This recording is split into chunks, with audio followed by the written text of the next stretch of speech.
Bismillahirrahmanirrahim. Assalamualaikum warahmatullahi wabarakatuh. Alhamdulillahillazi an'ama alaina bi ni'matil imani wal islam. Asyhadu an la ilaha illallah al-malikul haqqum mubin wa asyhadu anna muhammadan abduhu wa rasuluh sadiqul wa'dil amin. Rabbi shrahli sadri wa yassirli amri wahlul 'uqdatam min lisani yafqahu qawli. Puji dan syukur kepada Allah Subhanahu wa taala. Selawat beserta salam kita sampaikan kepada Rasulullah Nabi Muhammad sallallahu alaihi wasallam. Allahumma salli ala Muhammad wa ala alihi wa sahbihi ajma'in. Bapak dan Ibu, sebelum saya masuk, ada kebiasaan tentang selawat ini.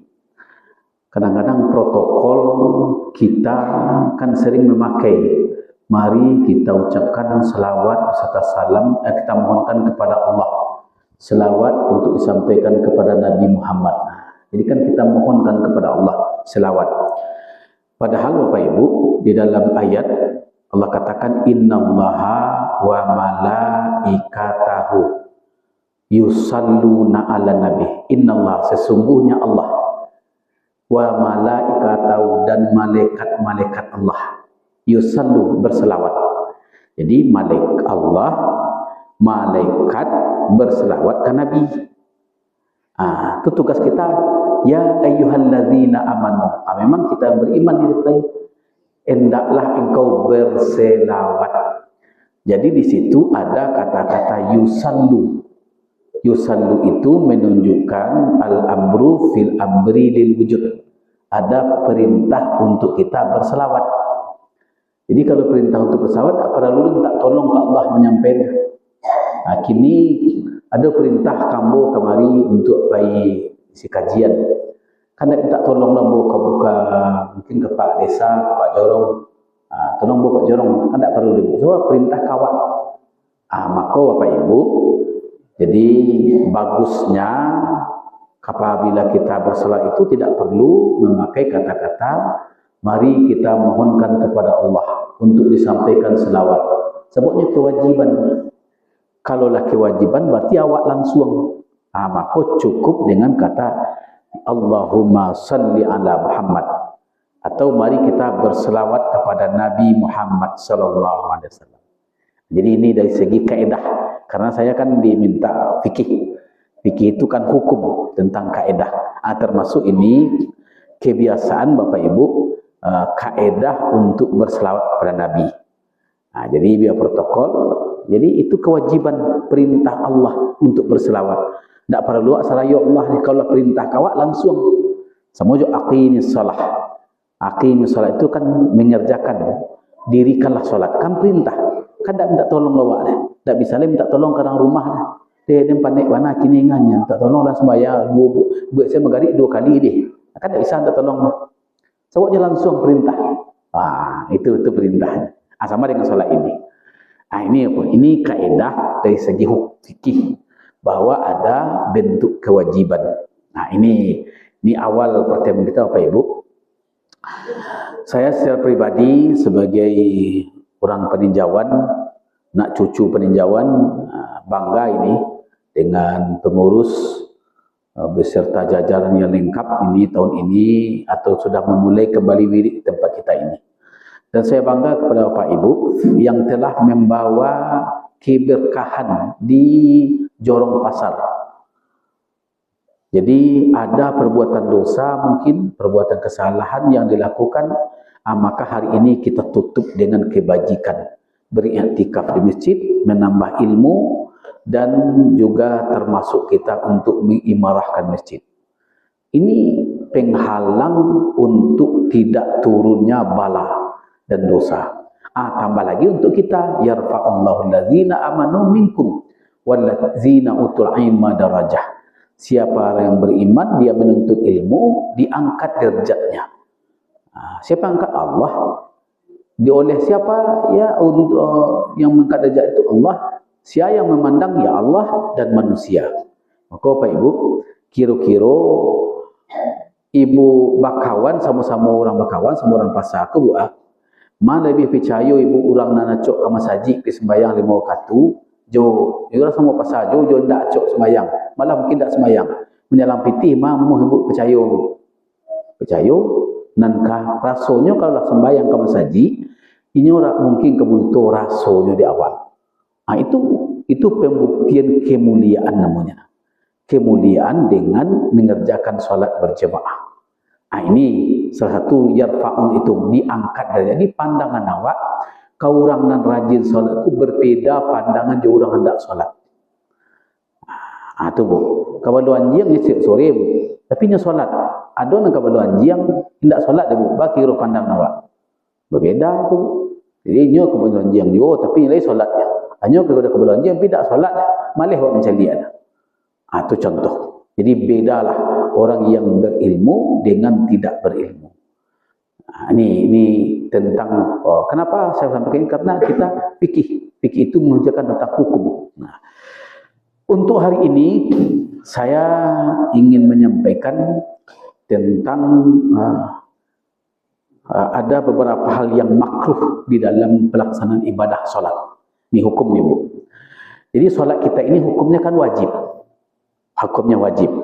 Tapi bah mangko waktu wak bani dalam solat tak pakai kata wajib. Sengaja aku solat maghrib 3 rakaat wajib atasku karena Allah. Dia betul tu bu. Anda betul kan? Ini pada hukumnya wajib. Tapi bah mangko usalli fardal. Sengaja aku solat maghrib fardu atasku. Ini Pak. Maka dari segi hukum solat itu wajib. Wajib selamanya, selagi hidup, selagi bisa kita solat. Wajib hukumnya. Kalau tidak bisa tagak duduk. Baca duduk, ya bisa duduk di atas kursi, bisa duduk di atas dipan, bisa duduk berselok. Waktu duduk tu bu, maka waktu ruku tidak boleh dibuat bantal atau meja untuk sampai sujud. Kalau awak tidak solat sujud, sabuk sampai sujud, kau hukumnya kan yang kau jauh puncak hidung tu harus rendah di mata kaki. Itu muka di bawah. Jadi bah kami tidak bisa duduk, maka waktu duduk solat, kalau duduk tidak boleh ada benda lain di hadapannya. Kalau meja aku angkat meja aku. Itu bah berkuat, maka rukuknya nyok takuang kepala seketik. Allahu Akbar. Sami Allahu liman hamidah. Tiba di sujud nyo labihan dari rukuk tadi. Allahu Akbar. Itu tandanya bah kalau membedakan atau. Jadi lapis ketika pada rukuk tadi, maka berarti sudah dihukum ikan yang nyo joidungnya sampai ke lantai. Tapi kalau batasi jo bantah, batasi jo kayu, berarti tidak sampai ke lantai dah. Tidak rendah di mata kaki. Itu hukumnya. Jadi jangan sampai ibu silahkan tak taluk lagi duduk tidak belah. Tak taluk tagak tidak belah, duduk aja belah. Duduk saja kau. Tak taluk duduk menyempuh ada berselo, ya pakai kursi. Kan ada kursi kau. Disediakan dia pengurus. Boleh. Tak ada masalah. Ini disegi hukum. Hanya kalau tiba di sujud tidak boleh awak ada benda lain. Termasuk je ibu.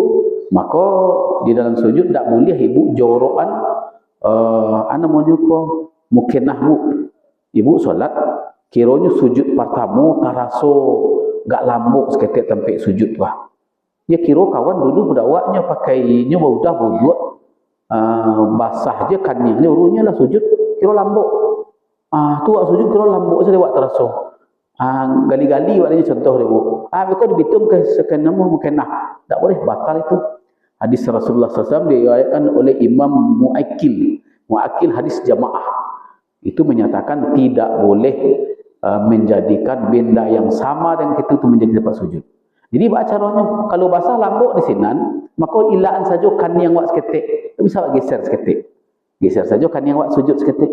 Sehingga dak pas tentang nan lambuk tadi kok gak asa kok ragu-ragu awak. Ini dari segi makruhnya. Jadi kembali tadi Ibu, kenapa dia sudah bagi kita jadi hukumnya wajib, tapi apabila dia kita kerjakan karena dia perorangan dan ibadah wajib khassah itu tidak bisa diwakilkan. Maka karena tidak bisa diwakilkan itu dan dia mempunyai syarat rukun dan cara mengerjakan, maka dia berhukum menjadi fardu dalam beribadah. Maka usalli fardal maghribi. Maka fardu untuk awak, tidak bisa ditolong ke orang. Maka hukumnya fardu untuk awak. Fardu ku ditentukan waktunya. Yang wajib ku berkekalan salat. Maka Bapak Ibu, kita wajib berkekalan salat. Berkekalan, kaulah kau buat salah, awak lagi salat. Tapi bang mako, anu mawak kerajon jana mungkar. Tu mako berkekalan di kana salat. Jadi because zuhur dan salat because di masaji Arifan, dan zuhur because masaji Agung Solok, dan zuhur because di masaji Sahara Terminal Solok lah. Pak pi Solok apa? Itu namanya lahadut niat untuk mengarajon itu disebut dengan hukumnya wajib berkekalan. Jadi berkekalan barang salamunya salat berkekalan. Maka fardunya ditentukan waktu. Bila fardu ko boleh dilanggar, melanggar ko apabila ada ilat namanya disebut dengan safar namanya. Maka orang yang salat zuhur bisa bergabung dengan salat asar disebut dengan jamak. Jadi syaratnya safar Bu. Bahas safarnya Bu. Kini Bu dulu safar cik Bu. Ibu ke Jakarta. Barangke beko contohnya jo pesawat jam 5. Jam 5 Bu. Atau pesawat jam 6 lah. Jadi ke cik Bu dah itu sudah zuhur zawa kan pas tu nyampe jam 3 jam dari Siko ke bandara. Sudah zuhur jam 12:30, taruh jam 1 sudah barangke jam 2, jam 3 jam nyampe kan nyampe tiba waktu. Atau jam 4:30 kok macam saya jam 4:30 tiba wak. Taruhlah lancar perjalanan Bu sampai jam. Akhirnya sembahyang dulu awak di rumah lu, kemudian wak jamak sasar sekali. Sebab bekoh kok dalam perjalanan 5 wak solat. Kamu naik ke Jakarta Bu, maka di situ belum boleh jamak. Di jamak ko apabila telah safar. Safar ko maksudnya perjalanan, mulai berjalan. Itu maka ibu barangke contoh dari Siko Bu pergi ke Makkah, ka berkumpul di Kota Baru di Islamic Center. Kok zuhur di sini baru boleh jamak zuhur jo asar. Soalnya berjalan. Jadi misalkan Bu, ibu dari rumah kini dilapih di orang di Siko. Barangke di rumah dilapih resmi di Siko zuhur di Siko misalkan. Lah barangke di rumah tak boleh awak balik dah. Kalau sedang juga jamak di Siko. Di pokok safar tu Bu, jamak tu boleh apabila lah barangke perjalanan baniye dalam perjalanan. Jadi kalau ulum baniye dalam perjalanan, awak dan boleh sejamak. Kok banyak yang menyalaan yang salah dalam pemakaian. Alumpainya lah jamak. Padahal jamak ko syaratnya safar, berjalan dahulu. Walaupun seketik, contoh mungkin gak kali tumbuk Bu. Jam 2 balik pagi tiba tumbuk kan zuhur. Di sini langsung zuhur, langsung jamak asar, baru pergi ke bandara Padang contoh. Itu baru boleh. Sebab adalah berangkat dari rumah. Itu safar namanya. Assalamualaikum kan ada nama kai dah Bu. Di rumahnya lah jamak sekali. Belum terpenuhi syaratnya. Itu nak fikihnya Bu. Jadi safar dulu, memang berangkat dulu. Ada yang subhat. Tadi kan saya sebut yang subhat itu Pak Ibu. Pertama hadis dari Michael. Jadi dasar hadis dalam dasar ayat kita surah An-Nisa 142. Kata Allah, innal munafiqina yukhadi'unallah wa huwa khadi'uhum. Iza qamu ila shalah qamu kusala. Yura'u nannasa wala yazkurunallaha illa qalila. Sesungguhnya orang munafik itu menipu Allah. Padahal jadi dia Nyo menyangko bahawa orang munafik itu nyo nak menipu Allah. Padahal inyo tidak menipu Allah itu. Yang nyo lakukan, maka Allah akan membalas tipuan mereka. Jadi misalnya Bapak Ibu, dari segi tipuan yang mereka ingin lakukan, maka dia ni. Sesungguhnya orang munafik hendak menipu Allah. Innal munafiqina yukhadi'un Allah. Sesungguhnya orang munafik itu hendak menipu Allah. Wa huwa khadi'uhum. Padahal Allah, tetapi Allah lah yang menipu. Idza qamu wa huwa khadi'uhum. Padahal Allah lah yang menipu dia. Jadi kalau hati-hati awak nak menipu apa? Sebenarnya awak lah menipu diri awak seorang. Mana menipu di seorang? Idza qamu ila shalah, dia salatnya dalam keadaan malas. Yura'unan nasa, salatnya ada ingin mendapatkan pujian manusia. Wala yazkurunallah illa qalila, dia mengingat Allah dalam salat sedikit sekali. Tu akal jawabnya menghayal. Dan terus Pak Ibu ni. Nak jurus kita pada malam ini, kita cari pertama Bu, apa yang menjadi subhat atau makruh di dalam pelaksanaan salat. Pertama adalah terlalu sering atau menghitung buah baju, memperelok-perelok mukenah, memperelok-perelok sorban, malih-alih sorban, mangkek-angkek kopiah, memperelok-perelok kopiah, itu hukumnya makruh. Jadi kawak pun kata kalau saya tangkik, tu hukumnya makruh. Ibu apa gak teroroh gak apa, saya pun tu betul-betul tu hukumnya makruh. Dua buah baju tangga apa tu lakian hukumnya makruh.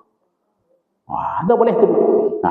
Nabi mengatakan dari Jabir, dari Mu'aikib, saya bertanya kepada Rasulullah sallallahu alaihi wasallam, melihat waktu itu beliau salat di Madinah tu kan ada kan tak pakai lapi ada Bu. Saya melihat kerikil dalam salat.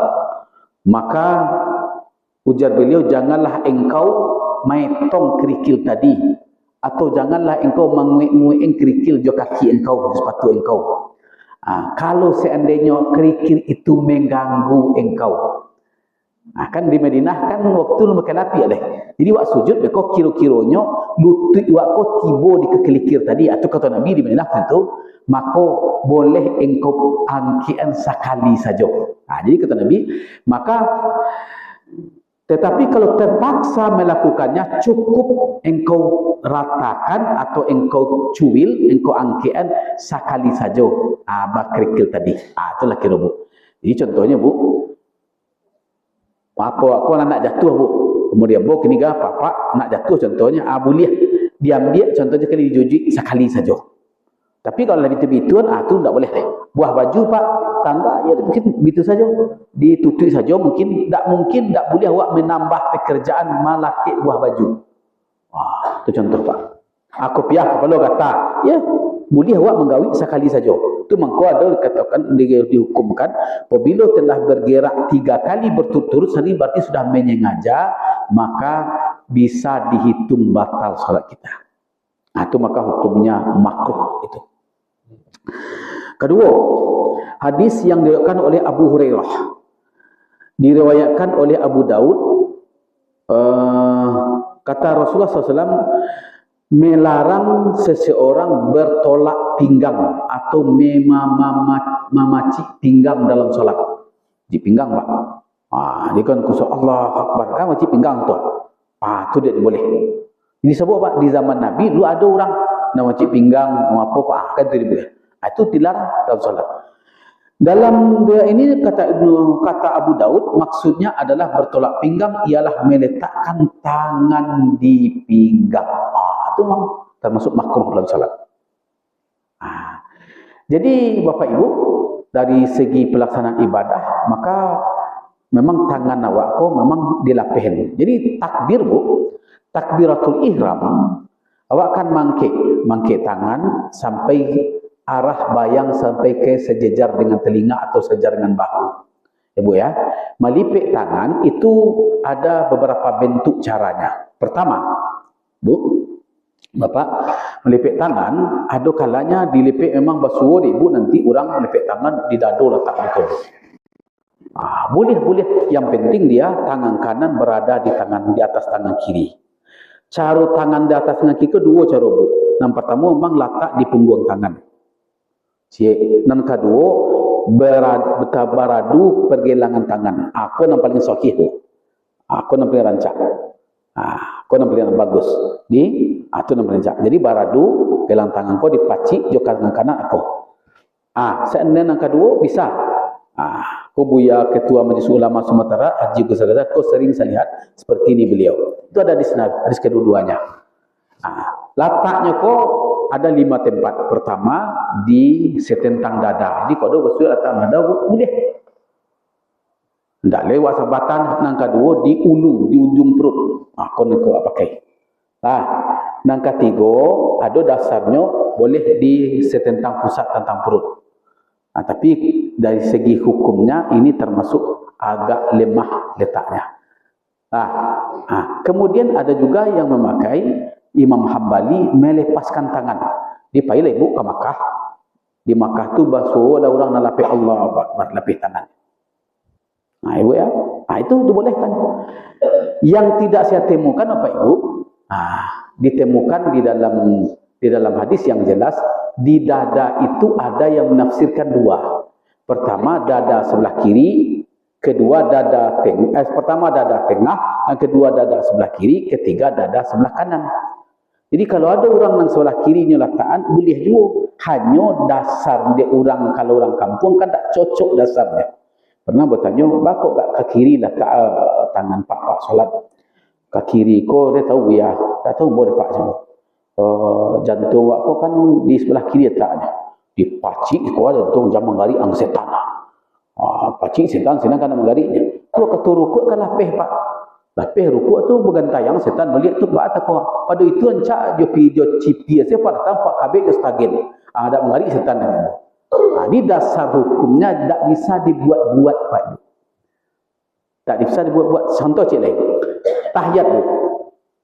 Tahiyat itu ambo masih mendengar buya kita di peninjauan kubu dan tahiyat kau kan bagandeng antara tunjuk jo ampu. Pada itu tidak ada dasar hadis.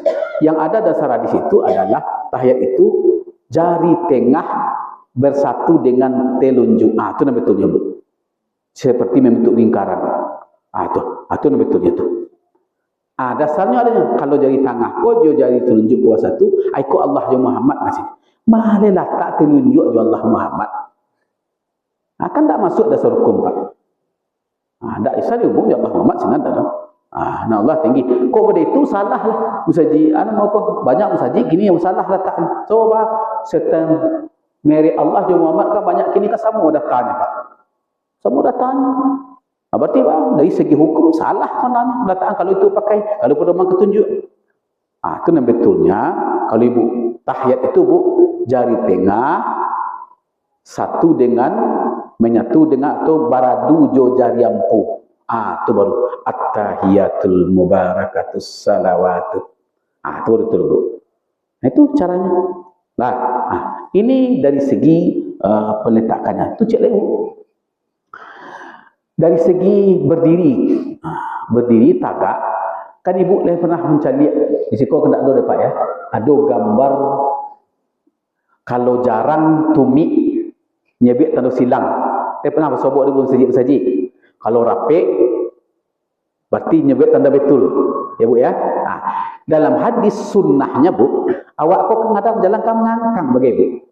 Kami itu kaki mengangkang.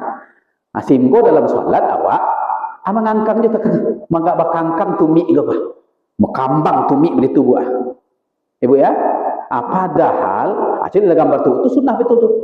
Sabananya bu dalam solat kau kalau ingin lebih sempurna, tapi itu tak, itu termasuk hukumnya makruh boleh karena sudah jadi kebiasaan. Jadi nambah tuanya bu ikut juga usaha lurus seketik. Jadi lihat sana, kan lurus itu bu, lurus tumik jo jarinya. Maka bersatulah antara nan suuk orang enam bisa menyatu antara orang sebelah kanan jo sebelah kiri. Maka marapeklah orang sebelah awak jo kaki awak. Itu sunnahnya bu. Jadi biasa ibu nak mengangkang jari jo tumik bu, kini usahawan agak lurus seketik. Walaupun lun bisa lurus bana. Itu sunnah. Dari segi hukumnya betul yang betul. Jadi gak duluan stay. Besok kan wak peturuan sekaki apa? Sembarang saya tak gak Allah. Alam ngangkang tu guys. Kini gak dipuruan stay.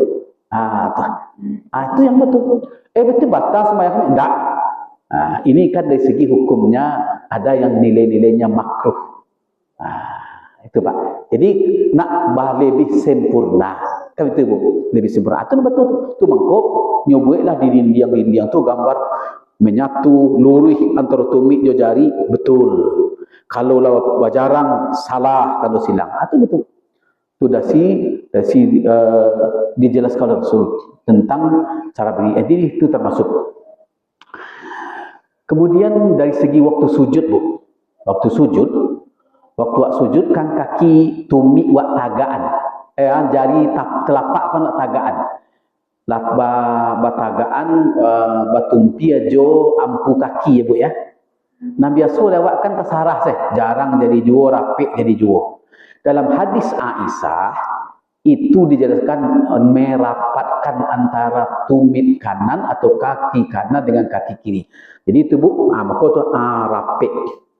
Kan tumit agak buah, rapik. Kau boleh pokok itu buah, rapik tumit. Itu yang bagus waktu sujud tunan sunnah, tunan dilakukan diceritakan oleh Aisyah alaihissalam. Aisyah reda Allah daripadanya. Itu cerita oleh Aisyah. Itu yang paling bagus Bu. Jarang batal ya enggak. Tapi tentu kurang sempurna. Ibarat membeli onde-onde, lai pakai gulo, pakai tapuang, pakai daun pandan. Nah, tapi garamnya tak ada. Tentu lah. Manis lai, lamaknya kurang stek. Itu lagi kerobok. Itu sunnahnya. Tak terbiasa dia punya ayam dan tak terbiasa itu yuk para dua biasakan supaya lebih bagus dan sempurna. Itu Bu. Itu namanya dari segi hukum untuk melakukan kebajikannya. Selanjutnya Bu, dari hadis yang diriwayatkan oleh Abu Hurairah bahwa ini Imam Ahmad, Imam Muslim dan Imam Nasa'i.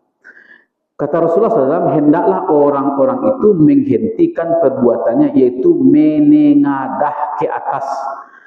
Atau kalau tidak, maka akan dicungkillah matanya nanti oleh malaikat di akhirat. Kalau dia suka salat, mencalik katih, mencalik kadinding, mencalik kadoteng.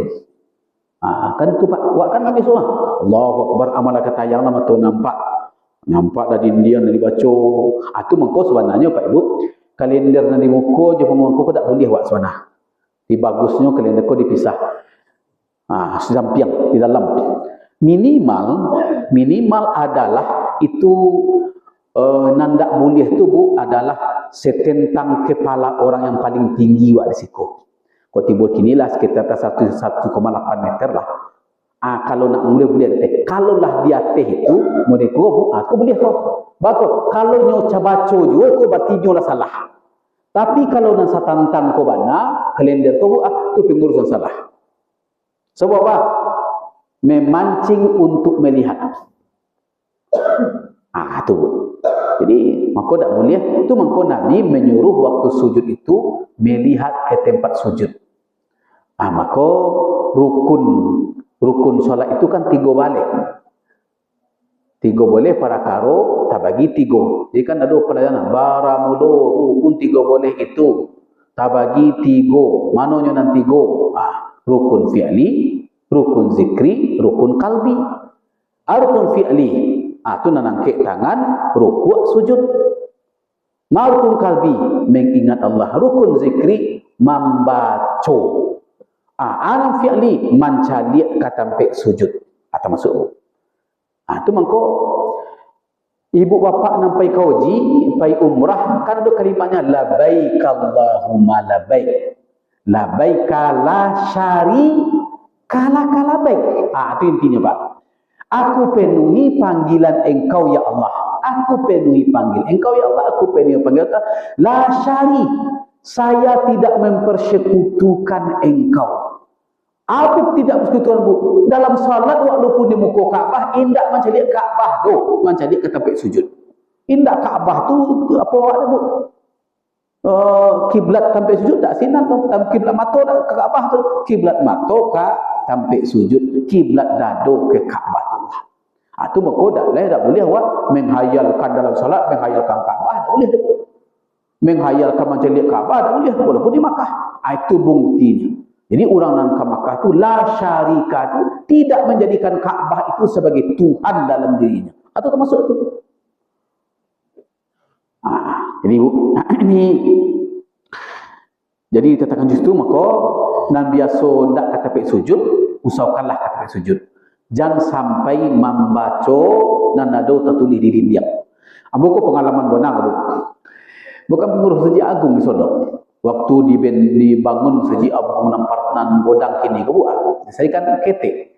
Nang godang ku abu sekretaris wakil sekretaris pembangunan. Itu 3 periode jadi sekretaris. Kini dewan pemeriksa kini. Jadi waktu itu Bu balik orang dari Mekah nyobolilah gambar Kaabah. Kemudian ada orang gambar dari Koroteh itu Bu nyo sedekahkan saja menerimolah kami rapik kami ayo pasanglah di mimbar di mihrab di muka imam tu pasang sinan babolilo lesnya pasang rapi sekali. Bapasnya gian hari Senin, hari Rabu kami pasang.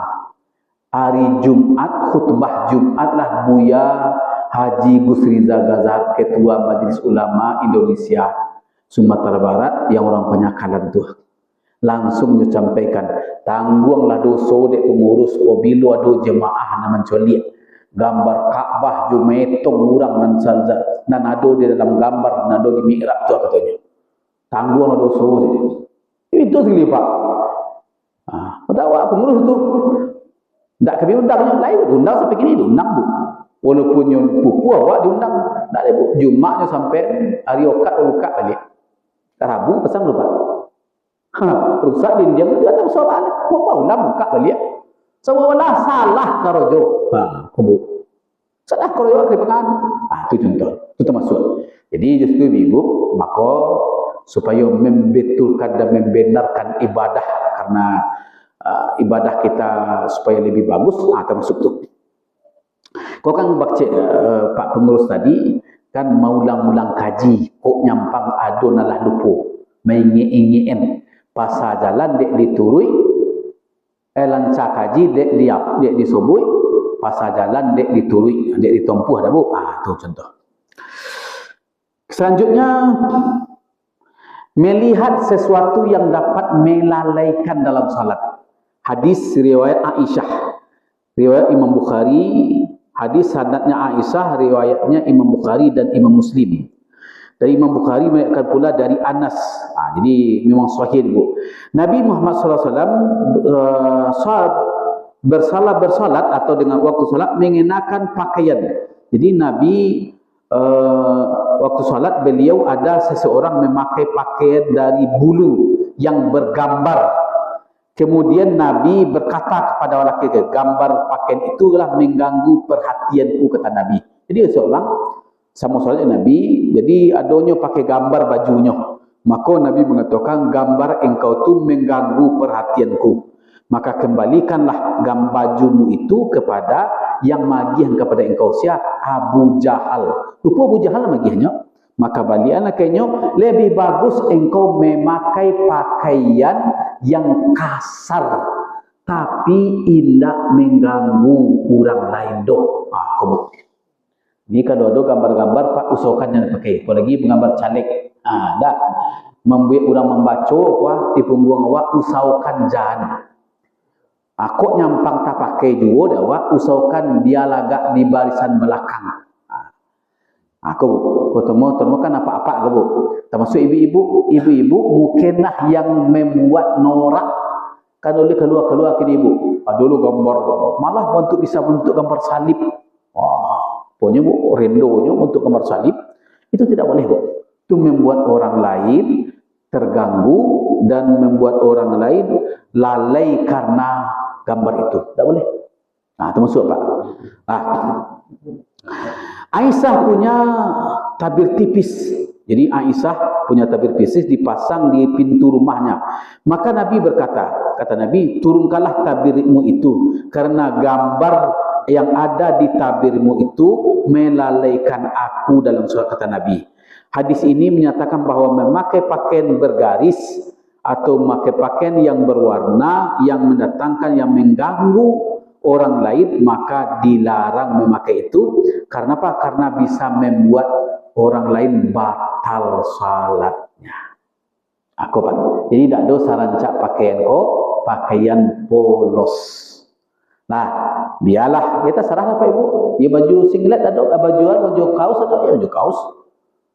Tapi yang paling bagus mana dalam hadis Nabi Muslim katakan, kamu spesialkan pakaian solatmu. Aku yang paling bagus Bu.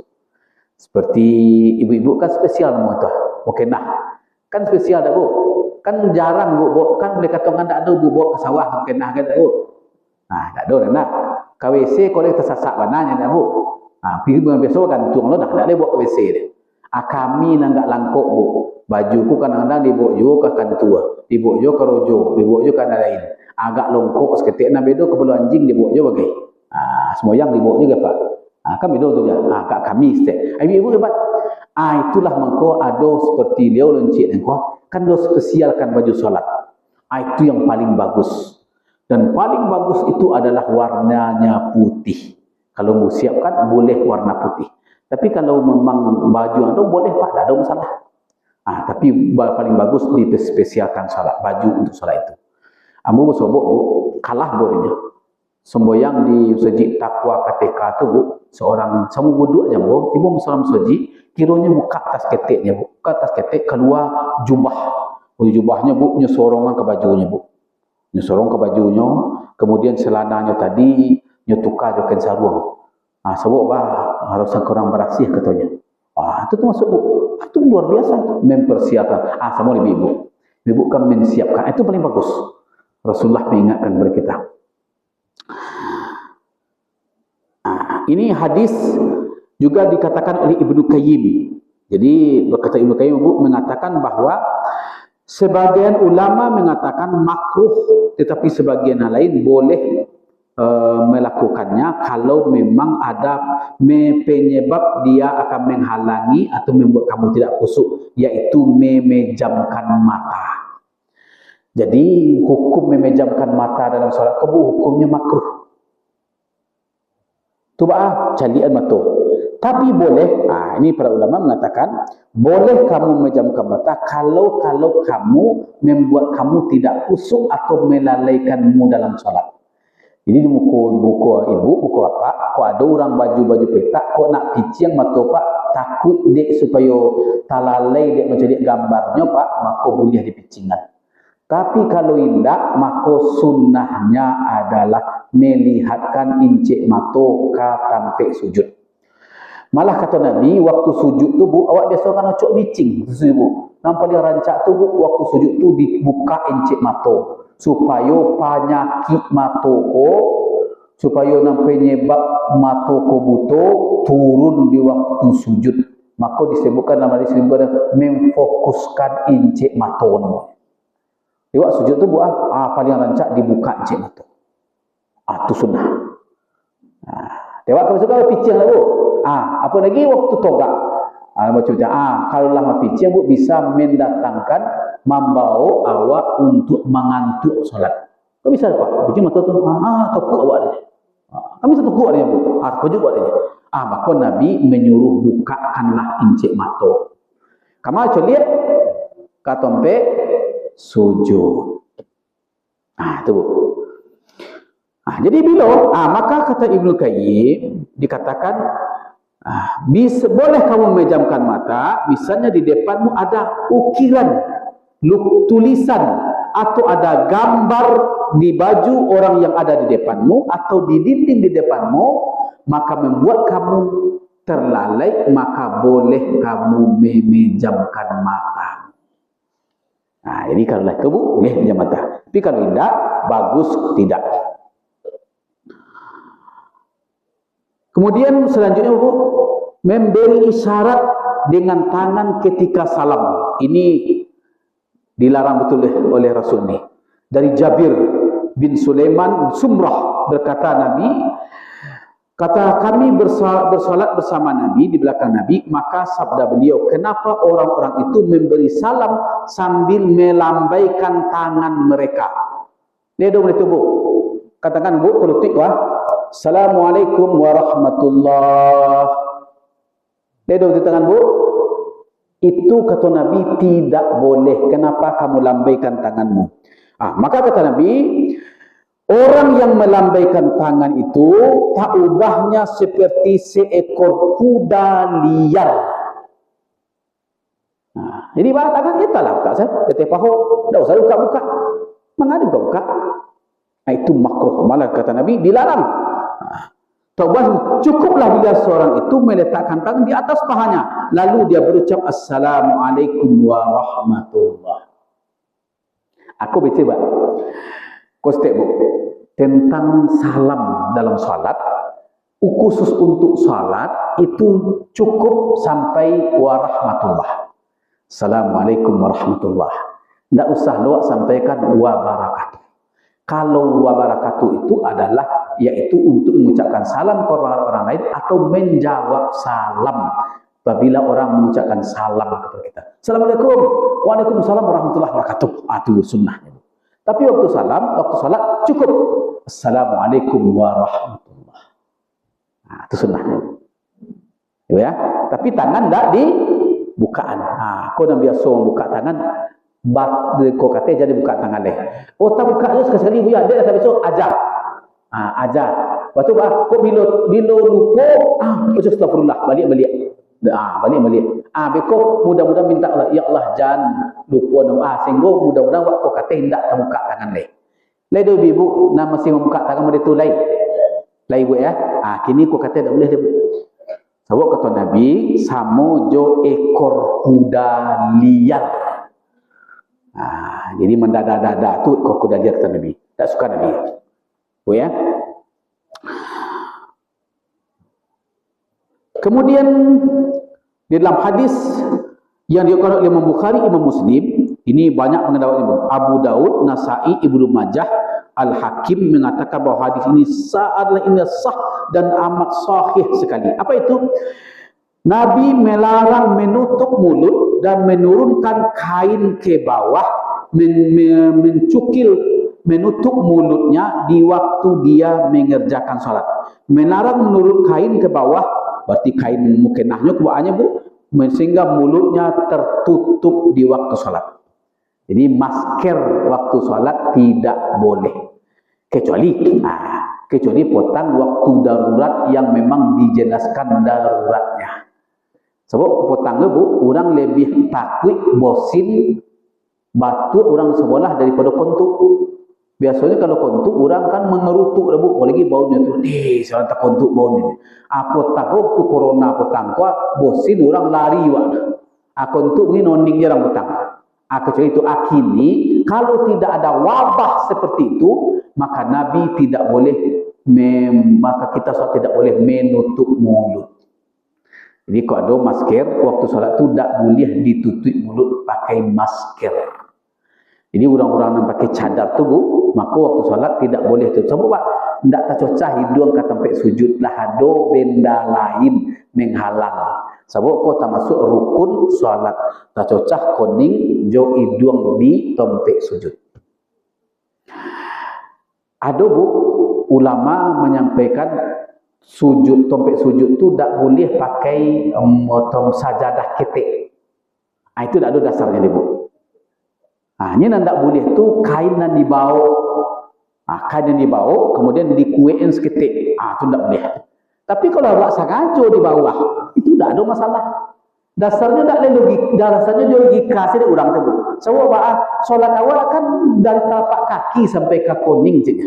Sujud ini. Aku kuning saja awak sadia sampai ke tapak kaki dah awak sadia saja dah. Harus godang saja dah. Itu tak boleh masuk ke dia.